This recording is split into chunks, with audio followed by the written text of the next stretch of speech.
Hello everyone. Hello, hello. Hey, hi. Uh, Hi. Everyone. Hey, good evening, everybody. Good evening. Well, you guys, everyone's gonna have to suffer today without my webcam. It's gonna be tough. I know, but uh, you don't want to see what 2 days without a shower looks like. So that's not. So Michael just asked you about how's the weather in there. Oh boy. Oh man. It's well, it's embarrassingly tolerable. It's just that it's embarrassing compared to anything that you'd find in Norway or in the northern or like the northern United States. It's just that this area was not built for cold weather.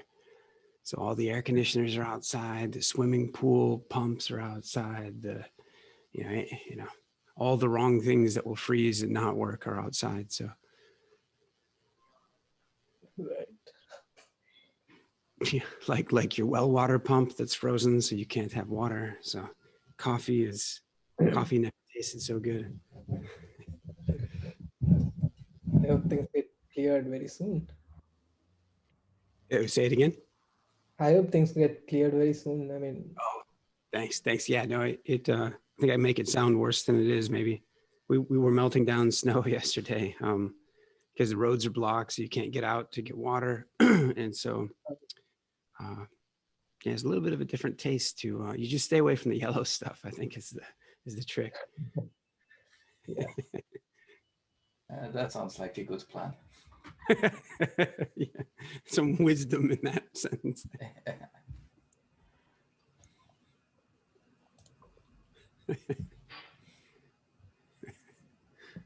So we've got 10 people in here. We'll wait for two more minutes before we start the meeting.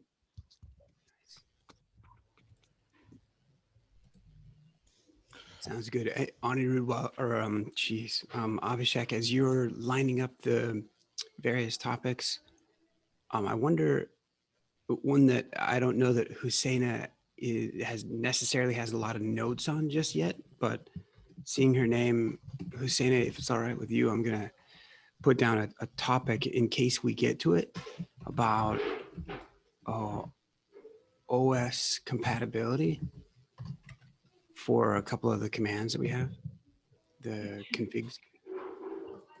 Cool. Config one I have handled already. I posted the review today. Oh, nice. Okay. Good. I've been on the keyboard. I have not. That'd be great if we get to this topic, if you might walk us through that. That would be nice.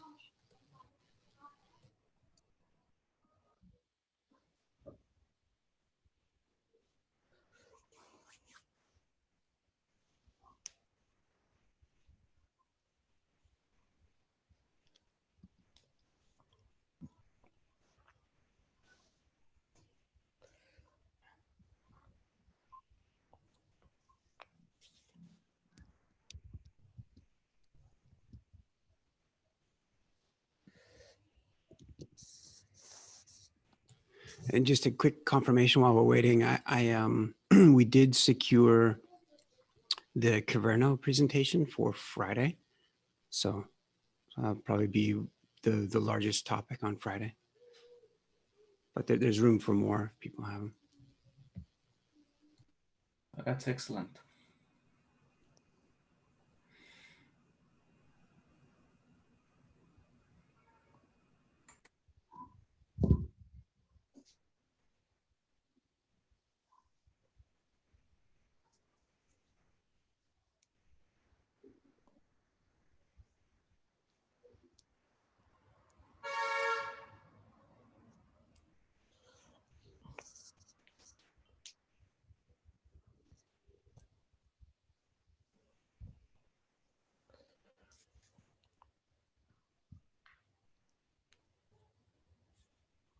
And then we're about 7 after we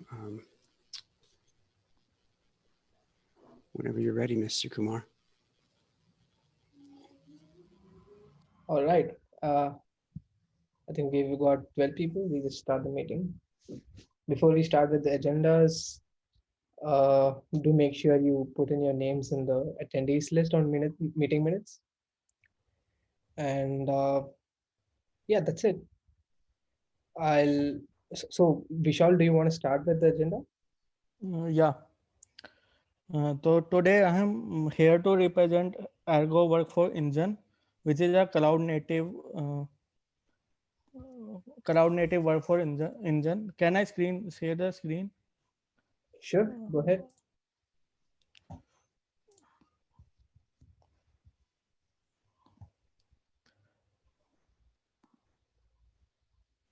So this is from the officer Argo project GitHub repo. So firstly, Argo workflow is one of the component of Argo, which are other component like Argo CD. They have event component. So we are more interested toward Argo workflow. So this is a means we can run parallel jobs on Kubernetes,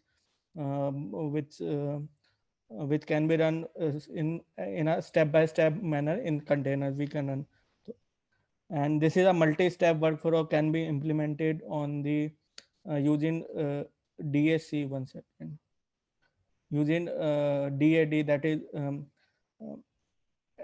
uh, a cyclic graph. We can use that, and even we can run compute intensive jobs of like of machine learning or data processing in algo workflow. uh, so it is only for Kubernetes and container, not for EC2 server and other thing. And we can run CI/CD pipelines using Argo workflow in Kubernetes. So they have provided us a mean more than example. There are multiple examples. So first I need will set up the CLI and the Kubernetes for Helm chart. So in this means I have used Helm repo to set up the Argo component in Kubernetes. So this I have created the namespace Argo and then set up the using. So I will show you that.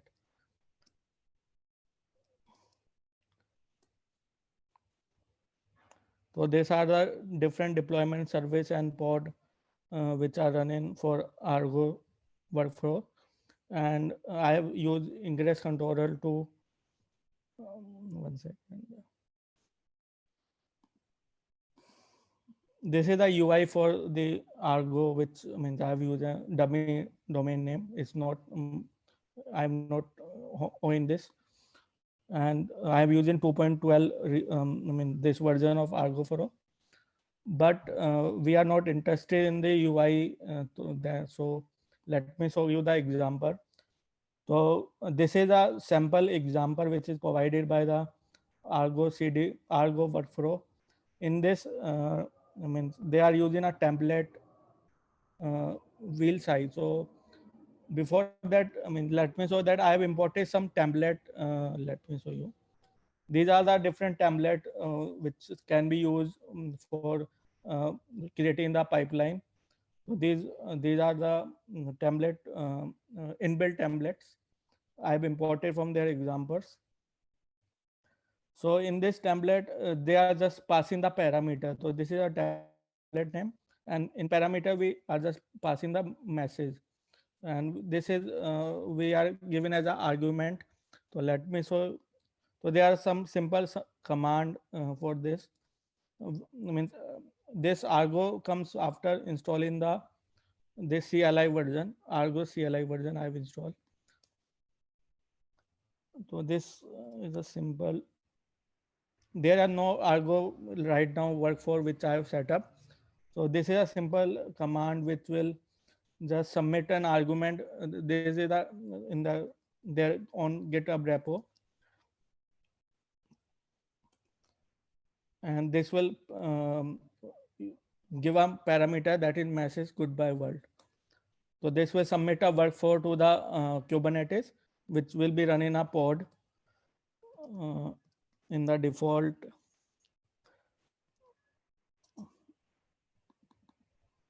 This is a pod. Just run 7 seconds before. Just till it's not ready. Let me see the logs.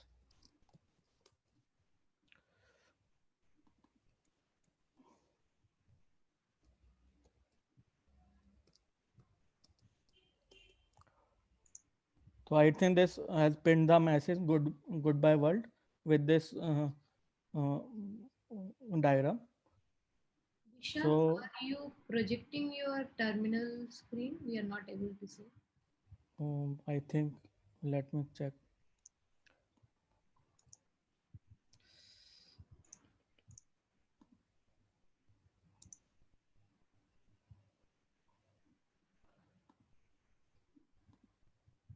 Yeah, means let me go through again. So this is the Argo CLI command, which I need to install the binary for Argo, which this I install the binary of Argo, and now when I've submitted a job, so this job I was submitted using this command. I pass the parameter message equal to goodbye world, and when I see that in the Argo list, the logs of this submitted job, I can see that this job is completed with goodbye world and the this diagram. So I mean, this was a small POC which I have done on Argo workflow, and Lee has given me a project where we need to automate their pipeline in this workflow engine. So I will start working on that.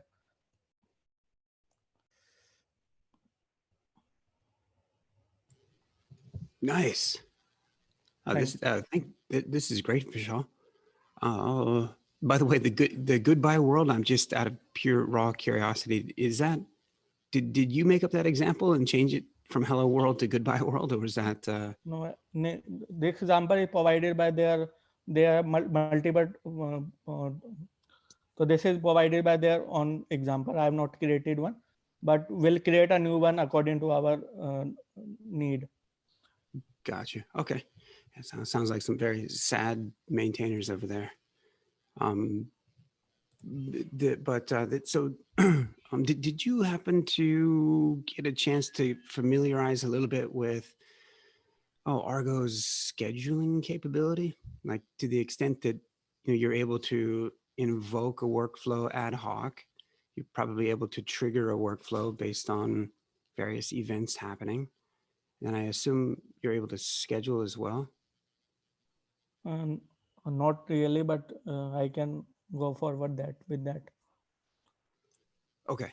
Okay. Yeah, that's an important component for us. Probably not nearly as used as the ability to trigger various flows, either based on, I guess, both the ability to ad hoc, like what's the different word other than ad hoc? To on Schedule Karon. Yeah, for the scheduling, cron is important. Yeah, that type of scheduling is important for us and will be used some. Although to be, I guess, to be more forthright, it probably wouldn't be used nearly as much as an on-demand invocation of a given workflow. Like to have a workflow invoked from Meshery as and when Meshery deems that it's appropriate to kick off a flow. And whether that's Meshery or Meshery user determining that, um, we'll probably lean into those a bit. So as you learn more about um, the various triggers that Argo supports for what can trigger a workflow, that'll be interesting. Yeah, for scheduling part, they provide the Karon, means we can schedule that is provided by them. And for event base, I can check on that and come back to you. Nice, cool, cool, cool. What else? So one of the things I think you were educating me on the other day was that a lot of times just it'll roll off my tongue that, hey, let's go take a look at Argo CD, and I will just say Argo CD, Argo CD. Yes. Uh, but do you want to can you help clarify part of the difference between the components of Argo? Like what is Yeah, Argo CD? Yeah. yeah. So let me screen share my screen. So these are the main. Are you able to see my screen? Mm-hmm, mm-hmm. So these are the main Argo project. So in there it's the incubating cloud native projects. So there are Argo CD, Argo Event, Argo Workflow, and Argo CI. These are the major projects, and we are interested in this one. Gotcha. Argo events. What is that? And then I think Argo Event I can check if it's Relevant? Okay. Yeah. Who else has got? I'm just kind of sitting here learning in front of everyone. Who else has got questions about Argo and what it does, what its purpose is, how Meshery might interact with it? Yeah, I wonder a bit. I can't seem to remember sort of like our use case and um, where we would like to interact with it. Thanks for a great presentation, by the way, Vishal. welcome. Yeah, Vishal. Those aren't easy. That was nice. Um, yeah, to expand on that a little bit, is Utkarsh, are you here on the call? Yeah, yeah, There it is. Well, this is one relevant example. Utkarsh, do you want to recap a little bit of the prototyping work that you've done with patterns and the workflow that you'd used as an example of a pattern? yeah. So when I basically demoed the pattern file thing, we were internally creating a DAG ourselves, and then we were triggering a lot of things. But the implementation was very basic. So for example, we were saying that I want to basically provision a SEO service mesh, and then I want to maybe uh, provision a Grafana add-on and a Prometheus add-on, and then do this and that. So basically, that was a workflow. And we were creating a dark internally, and then we were doing it some of the stuff parallelly and some of the stuff sequentially. But a lot of things were still missing from that. Basically, it would be one of the things where our workflow engine would help us. So instead of doing all of those things manually, we can just leverage our workflow engine, which would take all of those things. It would basically take the dark that we've generated, just like I think Vishal showed that it can take Argo workflow can take a dark. So it will take a dark and take the dark from us, and then it will basically execute that workflow far more reliably than what we have right now, because it can obviously do retries and those kind of stuff. So that's one of the use cases we have for workflow engine right now. Okay, thank you. Now I managed to connect the dots, the dots as well. Hopefully, the dots, and yeah. But this is brilliant. So you would, for instance, sort of like create the based on the specification you send in, you would create on the fly the Argo pipeline specification or whatever it's called, and submit it to Argo, and then it would run it. That would be sort of like the ad hoc use case. Yeah, right. Yeah, that I think part of it is part of the thinking is that is predicated on the promise that people are building out content, if you will, or workflows in different engines for various purposes. A second example was something like, oh, maybe if you're running a service mesh, you'd like to know and be notified in Slack if a sidecar goes missing or if a sidecar is not running the latest config that the control plane has, and there's been a delta of 5 minutes, some certain time frame by which it should have been updated and it isn't, and so your mesh is out of sync and your data plane control plane are not doing well, and so geez, if you're running a service mesh manager, maybe it would be it's the manager of managers, it's the mom, if you will, it's watching, and by mom, I guess proverbially, it's a mother to service meshes, but it's also a manager of managers. And so yeah, maybe it should notify someone when your service mesh is running wonky.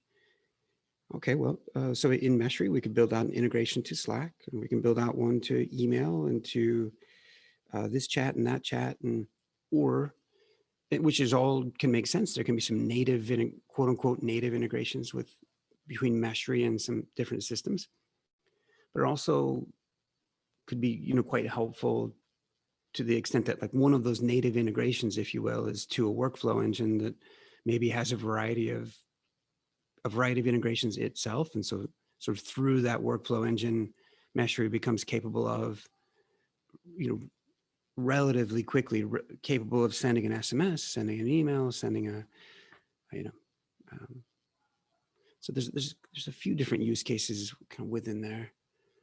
It might be that someone sets a policy that says um, Abhishek is disallowed from trying to make configuration change to this set of workloads on this service mesh over here. And when he attempts to do it, the system, keeps an audit trail of all activities, made or attempted, because he's done it like 5 times in a row now, and it looks malicious, not accidental. And so, well, if that policy, so a little bit on the side of the workflow engine, maybe there's a policy engine like Caverno or OPA, sitting there watching those audit logs and just running, doing an evaluation, looking over the history of those audit logs and running, performing evaluations in accordance with whatever the policies that have been defined are. Well, and then once it flags that there's a policy issue, okay, so then now what to do about it? Well, you might want to offer to the user, well, hey, did you want to get a phone call? Did you want to get a text message? Did you want to get, there's a bunch of alerting use cases. Did we want to, log the user out, lock it down, send them a message, and and the variety of actions that you might take is like, well, if there's a workflow engine that's integrated, perhaps some of those notification actions are workflows themselves. Yeah, that's part of the thinking. The other part of the thinking is like, well, okay, like, and I hope everybody's sort of mentally following along today. If you're not, and by the way, some of the things that I just said, we should, to Michael's point about docs, we should probably connect the dots to the dots. I'll share it real briefly because all of you are encouraged and welcome to add some notes in here. This deck is, well, it's only about 5 slides long in terms of its accuracy. There's a fair number of other slides that are in here that talk about other systems that we're probably aren't well suited for our purposes, or that aren't cloud native. But there are a couple, and it's probably the case that it's not a one workflow engine takes all type of a thing, which is to say that it's possible for Meshery to integrate or to send messages to invoke workflows of various service meshes. There's probably one engine though that it may make sense to embed into Meshery itself, like have as a raw capability of Meshery. So if you think about a scheduling capability that we were just alluding to the extent that Meshery has an embedded workflow engine that deals with all the logic around cron and what happens when a task initiates but then stops halfway, and what happens if you have 20 tasks that all initiate at midnight, and how do you deal with those in parallel? How do you have managed dependency, and just a variety of those types of concerns. If we're able to hand those to a workflow engine, that can help us leap forward a little bit and begin to expose things in Meshery UI around whether or not someone wanted to schedule a best practices evaluation, like like the runtime evaluation that we have for Istio. Right now, that's, as a user, you have to go over and manually invoke that check and just check up on whether or not you're doing, you're running Istio in accordance with best practices, in accordance with patterns, maybe. Well, maybe you want to set a schedule to that. Maybe you're willing to take a look at that every morning when you wake up and see if you've got, violations from the day before. Take a look at that audit log. Who made that change? Why is that? Why is there a violation?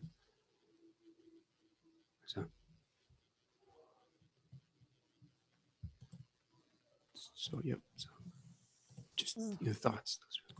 Lee, one thing, do we have any OPA right now? I mean, OPA policy return. We don't.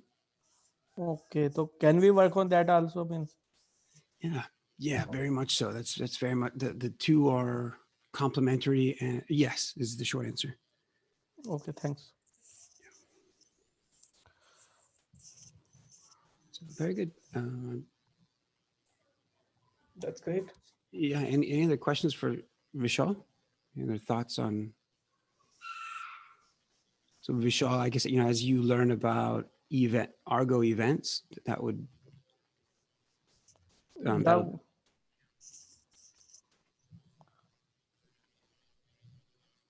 nice. yeah, I will update on, means after setting the POC, I will update for that. Good deal. Last question for me. You don't recall? I know this wasn't the point of investigation, but the ability to visually diagram a workflow or Uh, to visually, yeah, was that a capability? DAG, DAG. Yeah. Mm, yeah, I haven't checked that, but I will check that definitely. Uh, Okay. Yeah. All All right. right. Uh, so before we move on to the next agenda item, there is Jagrati, who is first time attending this Meshery call. I think any of these Meshery calls. So Jagrati, it would be great if you can say a few words about yourself. Basically, introduce yourself here. Yeah, okay, hi. Hey, So I got to know about Meshery via a friend of mine who was a part of the community for some time. And I really like what the community does in terms of being cohesive. I just got to know about open source community, let's say like 6 months ago, and I've been looking up open source communities that I could possibly contribute to. And I found Meshery to be quite cohesive in that ways. So I thought maybe I could come around and see if I'd be any use to you, and we could mutually benefit from each other's experiences. With that said, I am currently a front end developer residing in India. I've been working on JavaScript and React frameworks for about 4 to 5 months now. Though I'm looking for more opportunity in terms of technical writing, I also saw Meshery Lee's name on the Google Docs, uh, developer docs. I I don't remember the exact thing, but it was supposed to be a sort of joint for people, for technical writers and for people of open source community to mentor them. So I saw Lee's name there as well. So that is where I got the idea of maybe I could come along, join as a possible technical writer. I've not done any technical writing ever before, so this is my first shot at that. So that's all. Oh, awesome. Nice. I was gonna make it. That's fantastic. Oh boy. Can you say your first name one more time? Jagriti. Jagruti. Yeah, good. That's fantastic. Very nice to have you.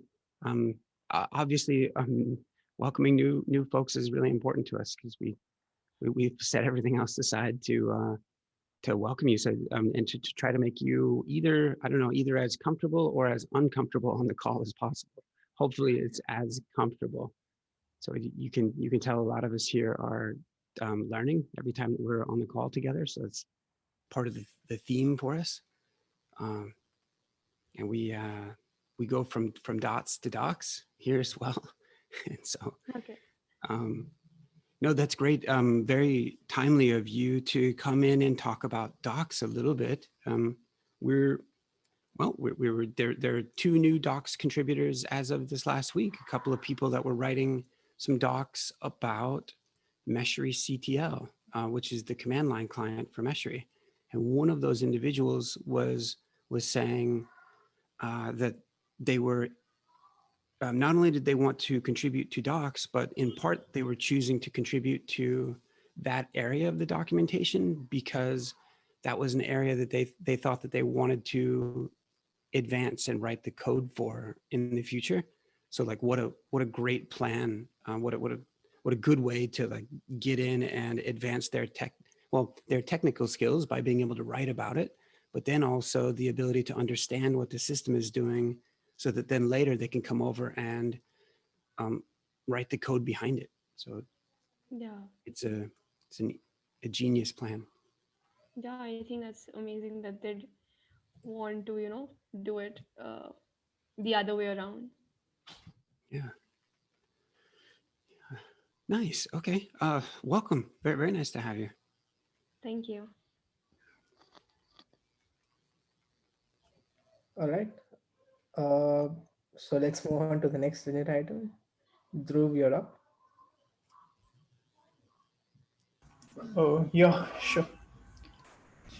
So, actually, this topic was part of uh, yesterday's meet, which I had, in which Utkarsh was also present. So, like, he also started working on this particular thing before. So, what for people who don't know, we are trying to document the whole API structure of Meshery itself to know what endpoint is doing what, and most probably change it in a better way so people could be able to uh, use them properly, because currently they are named in not so great way. Like they are pretty great, but they can be more structuring to the APIs in a overall form.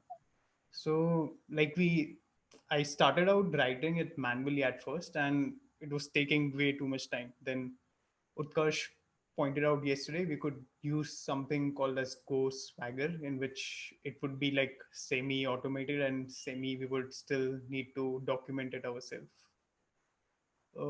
So for now, we have started the effort over here. There are a few APIs which we have sort of finalized, and we would move on to that. And yeah, so this is what this is basically. Nice. Drew, does this mean to speak more to that automation, if you would, and the creation of the API documentation?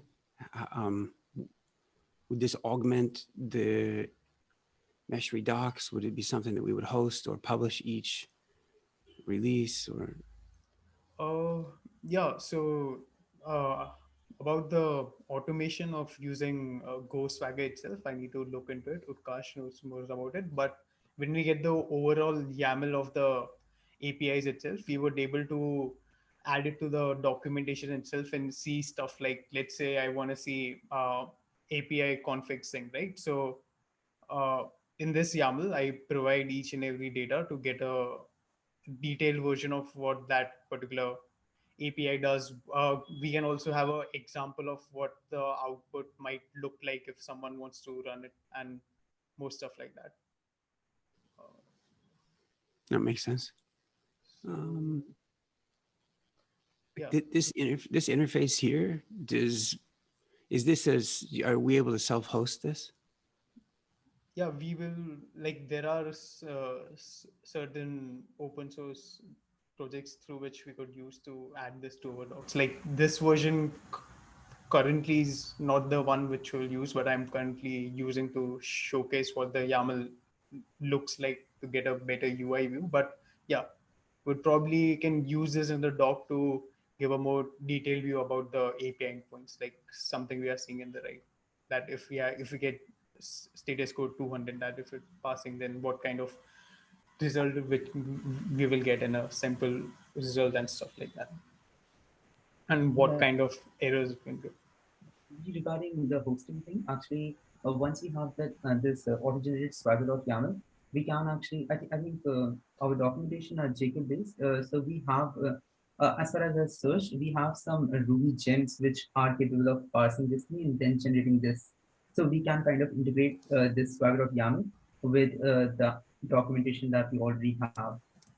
Uh, yeah, basically all we need is a plugin which is capable of passing this thing into a UI, and there are quite a few of them for Ruby as well. If you're using Jacob or Docs, so we can self-host it alongside Docs, I believe. Nice. That sounds very promising.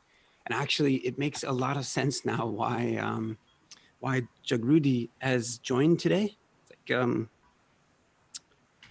it sounds like there's some documentation work to do.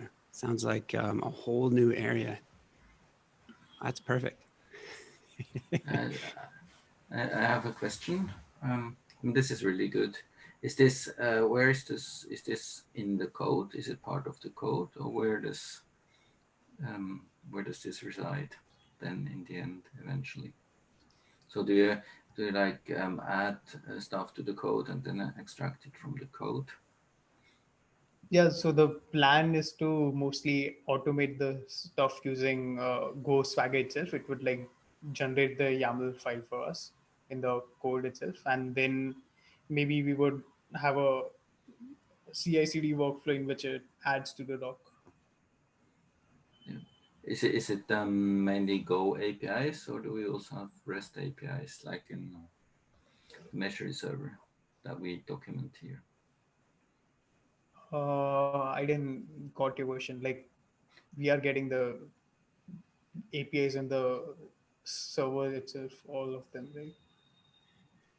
Yeah, let me take a crack at this as well if I can, because Yeah, I yeah. think I know 50% of what this is, and maybe that's enough. And so the state of things right now is that we have Meshery has a couple of APIs. One of them is a set of REST APIs, a set of endpoints. And over time, any number of different contributors have come to help expose new capabilities through REST. And we've yet to have there's no, there's no maintainer sort of ruling the set of endpoints in their structure with an iron fist, or no one mandating that they all as a whole make sense. So if, as we go to look back over those, maybe look to restructure them, then also maybe we should document the purpose of their structure, how it is, which ones support what operations, what people should expect from those operations. Is there a common way in which you paginate, or a common way in which you can filter as a consumer of the API? And this and Swagger as a it's a bit confusing because there's a company, Smart Bear, um, and there's an open source specification called Swagger that's a sort of a common way of capturing the definition of your APIs, generally REST APIs. This is the same company that makes what is that, SOAP? Is it SOAP UI? Yeah, they make SOAP UI. And so then it sounds like, please correct me, Karsh and Drew, if I'm wrong, but it sounds like what we would be able to do is we'd go over, just try to organize our APIs, restructure them in such a way that they sort of generally make sense, work toward hardening those toward a V1. But in the process, since we're over there spending time organizing, we can go ahead and um, describe their purpose in a Swagger format, in a Swagger YAML format, I think, which is what you were showing on the left-hand side of your screen, to characterize and add metadata around each of the endpoints. And since that's a specification, Swagger, there's tooling that's been wrapped around that for different languages. So Go Swagger for Go, to be able to ingest that handwritten YAML to then auto generate some docs like what we were seeing on the right hand side of your screen, to allow developers to peruse and sort of in a static way, quote unquote, interact with the endpoints and learn them better. Is that right? Yeah, Only thing I want to add is like the specification is open API specification, and currently which we are using was version 2.0. Formerly known as Swagger. Yeah, Okay. Open. yeah. I mean, I was just sort of like, I mean, for some frameworks and languages, like I think JavaScript is a long time I've worked with that, where you actually have the open API specification is part of the REST endpoints in the code, and so you can go either you augment your code with the documentation, then you extract the Swagger or the OpenIP specification from that, or the open API document from that, or you can also go the other way that you write the API using open API, and then you generate the code from that. It's a bit sort of like how close to the code can we have it, um, type of question I had. Because to answer my quick question, because we'll be using most probably we'll be using Ghostwriter. So in that case, right now how I was doing it, I was creating a doc.go file, and that dot go file, I was annotating the structs that we send as responses. So that is entire Go, and annotation is actually Go comments. So and those annotations are just like any Go generators annotations are. So you say swagger colon something, and Ghostwriter would actually read those things and will automatically generate the YAML file that Drew was showing on the left side of the screen.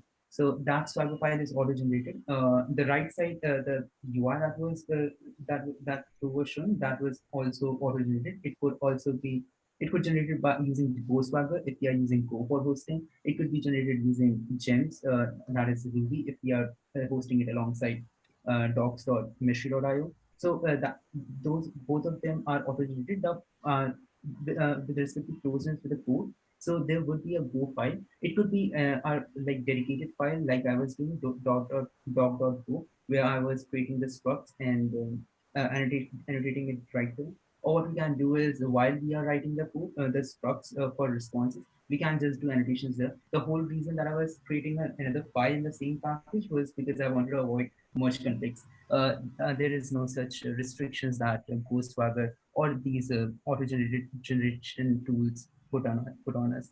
So yeah, with respect to closeness to code, we can do it as we please. Actually.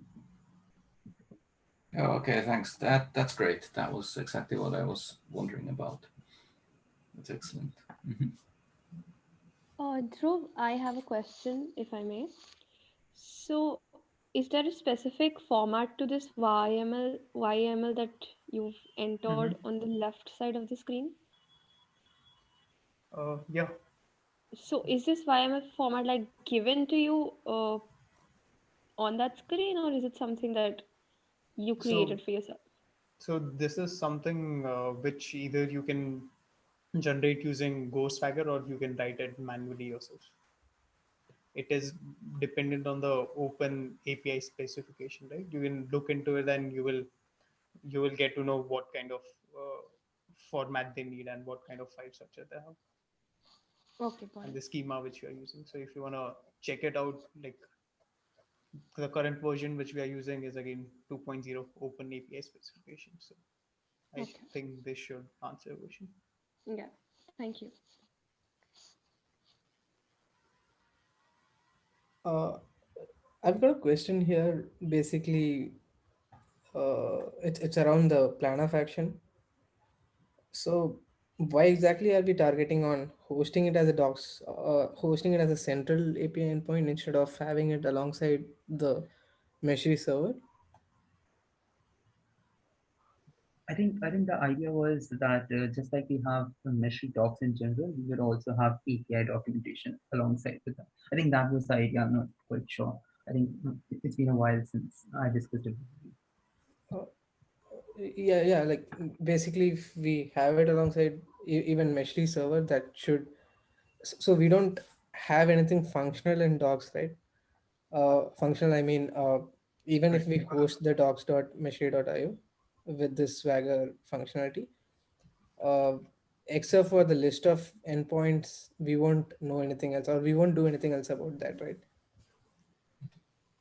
Yeah, good question. Here, I'm not gonna say what the answer is necessarily, but sort of talk us through it.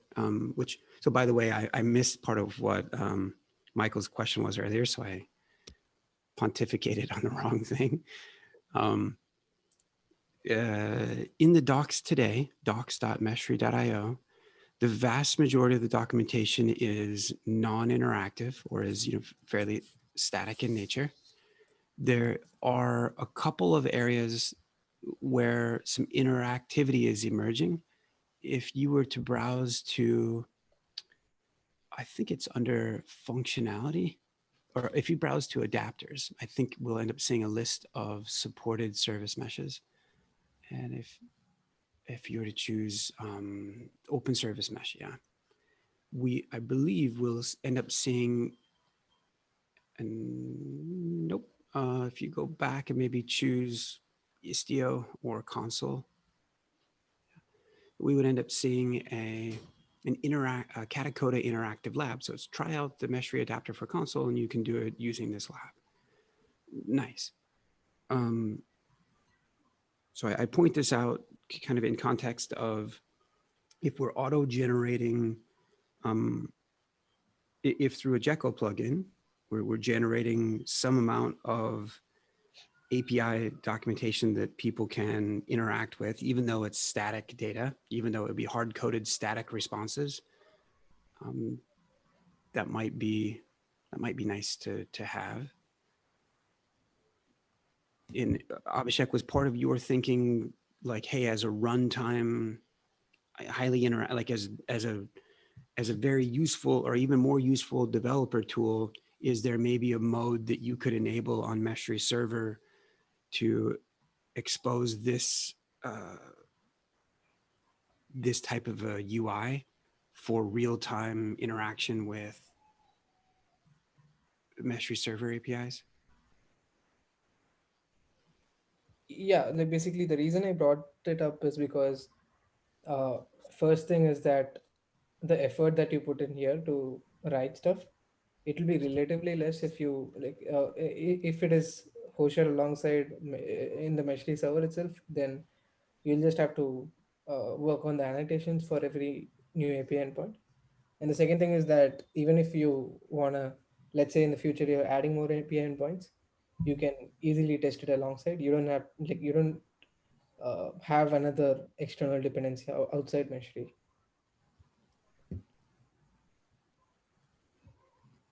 Yeah, okay. Makes Like sense.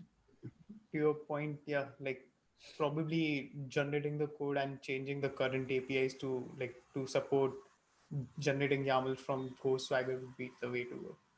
If that's what we're saying. Yeah, like that'll be relatively less of energy spent and uh, like more Yep. reliable kind of a Yep. solution. But which is the same thing that these guys were presenting. Like, yep, those are one and the same. Yeah, hey, agreed. You would, as you're writing the Golang, as you're writing out that endpoint, that if you go ahead and describe it a little bit further, that, and in part to Michael's specific question about like, hey, how much of that description is embedded in the Go? How much of that is sort of on the side and I don't know, auto-generated? And I'm still a little confused on that point. I think Utkarsh was saying there's a couple of ways to go, and he had a perspective about that.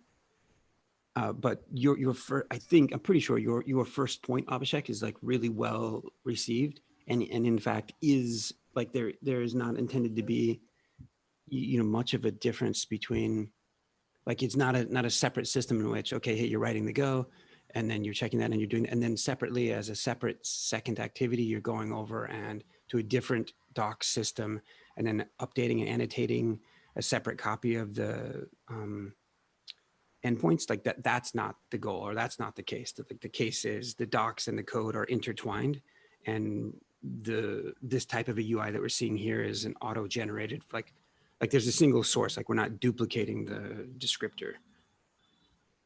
Right. Okay. Nice. Yep. The second bit, which I might have put some words in your mouth, I'm not sure. The second part, in my mind, is okay. Well, so great. So if these this type of documentation is being, auto generated based on the YAML, the open, based on this. Well, that can be helpful for the contributor, the developer, the user that comes over and goes to docs.meshery.io, and there's a certain amount of quote unquote interactivity that they can have when they click the try it out button. If someone has provided a small list of hard coded responses that API, that endpoint might present, like, okay, that can be helpful. Was the second part of what you were saying, like, hey, what would be even potentially more helpful is if you were able to turn on, basically use this same UI, but point it to a live running Meshery server and interact with it that way? Yeah. Okay, gotcha. So that as and when you develop, or as and when you add the endpoint, you can take care of it right there. Like you don't Yeah, have to actually, separately. actually, OpenAPI API has the concept of environments, so you can have n number of environments in there. So you can point to, uh, like right now it's pointing to, I think, a single environment, but you can have a drop-down list in OpenAPI, YAML itself, where you can specify any number of environments that you want to. So one of them could be localhost 901, one of them could be something where like you are running machine remotely and trying to access it. So OpenAPI supports it out of the box. Mm, okay, but that is a different case, right? I'm not quite sure. I thought we were talking about that you want to test your Meshery through the docs, through this UI itself. So that's what I was actually pointing out. So you can say, so I was pointing out that you can have any number of environments in this doc itself. And you can just select that, okay, I'm talking about localhost colon 9081. And then you go on, click on try it out and send a request, and it will go to localhost colon 9081. In case you have Meshery running somewhere else, you can select, okay, I'm talking about this particular host, and you click on try it out, and it will start sending requests to that particular environment. So I thought basically we were talking about testing APIs as we go, as we work on it. But like basically the number of environment. So like let's say I added a new endpoint. Uh, it like okay, wait. I think we are running out of time. Probably we'll discuss this, or we'll move it to some other next time. I think we'll let's move on to the agenda probably because we've covered enough Okay, of yeah, yeah, sure. what we're trying to do. All right. Next up is I don't think Anirudh is here. Is he? No. Husaina, you're up.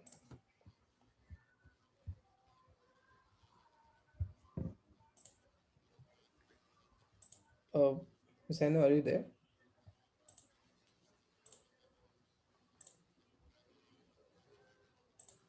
I think you're on mute.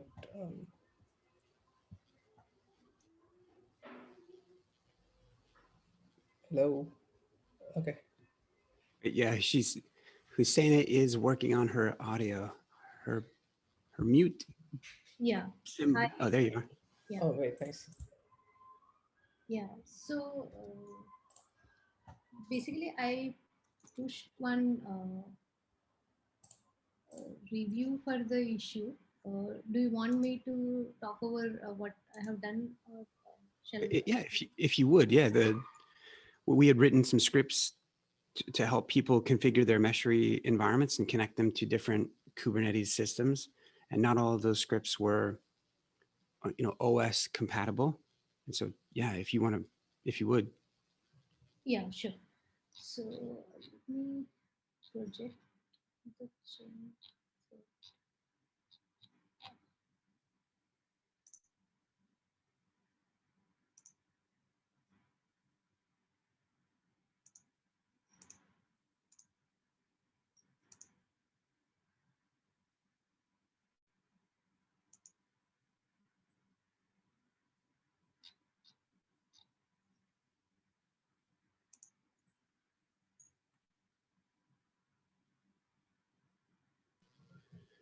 So I was adding the scripts to get the kube config from the EKS environment.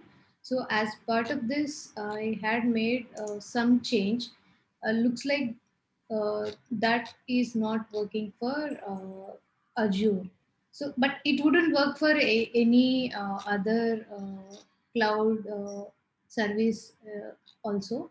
So, yeah, this is script. Yeah. So in scripts.go, for each uh, type of cloud service, we have uh,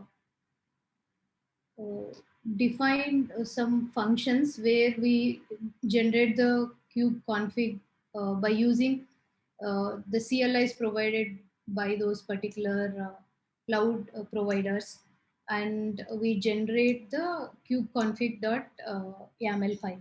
So the problem here is that we have assumed that the uh, place where this command would be run will be a Linux based or Unix based operating system. So that's how we have hard coded this path as $home dot Meshery. But what happens is this CLI could be run on a Windows based OS also. So that is where it was failing to recognize this path, because in Windows there would be backslashes in the path environment. Uh, in the file paths. So what I have done is, yeah, in the config uh, file, I am actually, anyway this path is given. So for any type of provider, we are going to use home Meshery kubeconfig.yaml. So I am using a file path module. So this actually takes care of OS level dependencies. So in if you do this, it would add a forward slash on a Unix based OS and backward slash on a Windows based OS. So what I'm trying to do is, I am trying to create this directory upfront, and based on the arguments, we will be passing this uh, kubeconfig YAML path as input to these functions.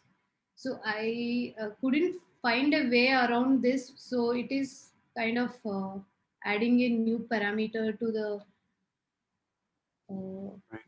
functions. So that uh, it would be like, I mean, I am doing this to avoid checking for the OS in the shell scripts, which would be difficult to do. So here itself, I could have done, if Unix or if Windows, we could have hard coded the path to something else, and entire code has to be in if and else kind of thing. So instead of that, I have done it here itself. So ideally, what we should do is, instead of relying on the shell script to do all these tasks, we should do this in Go program itself. This is something we had discussed some time back.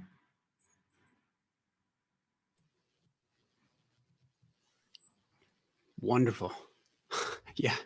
On like on each of the fronts, like, hey, if we can, the more unified the logic inside of Meshery CTL, so the more of it is written native to Go, the more of it, the better experience and the higher quality we'll be able to hopefully guarantee for the user of the CLI. Granted, we'll have a couple of external dependencies, probably inevitably, and that's just sort of the way that it is, unless there's like, of these three cloud providers, each of them have their own Kubernetes systems. So AKS, EKS, GKE, each of these cloud providers also have their own CLIs that you use to interface with the various cloud services, including their managed Kubernetes service. Now, I'm ignorant of whether or not all of them also have language specific SDKs. But it would seem to me that over time, one of the ways to be rid of system level interactions, like be rid of requiring that the user of Meshery CLI have the AZ, the Azure CLI installed, or the G Cloud CLI, or the AWS CLI installed on their system, is for us to potentially, for Meshery CTL to use their SDK to embed that logic, directly in Go. Hussein, is that aligned with your ongoing thinking here, with your potential approach to being rid of these bash scripts? Uh, Actually, we can. Some things are very simple, so they can straightforward be made into Go code here, right? It's just invoking one simple command. So, but for GKE, I think there are many things that they are doing. So we need to evaluate how we can achieve all of this in Go programming language. So that's why I did not attempt it at this point of time. So so whatever is required, so it is being passed as input for now, right? So there was a dependency on the kubeconfig.yaml path where we are going to flatten out the config from let's say AZ or EKS or GKE, right? So the path is now anyway OS agnostic now, because we have handled it in the uh, Meshery CLI code itself. I meant to say in the config.go itself. That And makes sense. Yeah. So this PR makes sure that file path references are OS agnostic, and you're leveraging one of the standard libraries from Go, the OS package, and some of its and the file path, yes. file path. Nice. Do we have as the mesh? How do I ask this question? Or do you have to, as the Meshery CTL developer, do you have to explicitly perform a check to ascertain which operating system Meshery CTL is running on, and then store that in a variable and pass that variable along to these packages, the OS package and the file path pack, or do they just do they figure it out? Yes, they do figure out, because there is a difference between path and file path module. So path would eventually use forward slash itself, but file path will take care of so for example, this user.current module, right, which has a home directory kind of construct. So here, this will take care of OS dependencies. So if it is Unix based, it would return $home.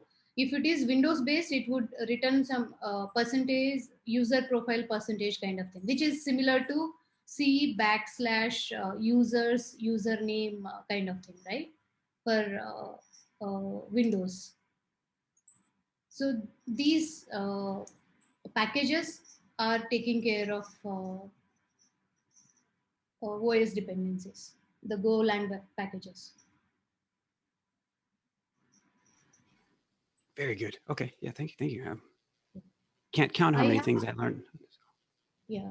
So I have tried out this core logic as a sample program in both Windows-based VM as well as Linux-based VM. So these things work as expected.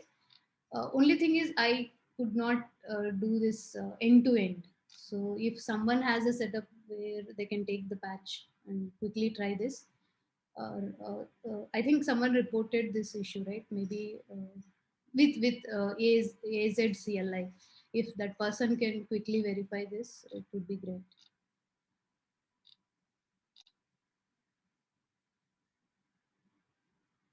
Yeah. I missed that last part, Hussein. Yeah. So what I did not try was Meshery CTL system config with AZ Oh, option, because I don't have a AZ kind of setup as such. Yeah. Azure. Yeah. Okay. Hey, anybody on the call working with Azure?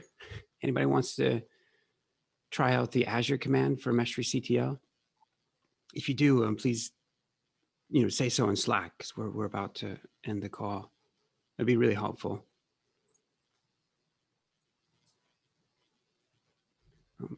Hussein, this is fantastic from my perspective. Thank you. This is great. There's a couple of more comments that I have. I'm going to put them into Slack just so I recognize we're a few minutes over. So. Yeah, sure. Nice. Oh, nice. Back to you, Abhishek. All right. I think we are done with most of our agendas, and clearly we are running over time. So, all right, we'll end this call here. Thanks a lot, everybody, for joining in. It was a fruitful discussion here. We'll see you on next call next week. Bye, all. See you guys. Bye, guys. Bye bye. See you. Bye bye. Thanks.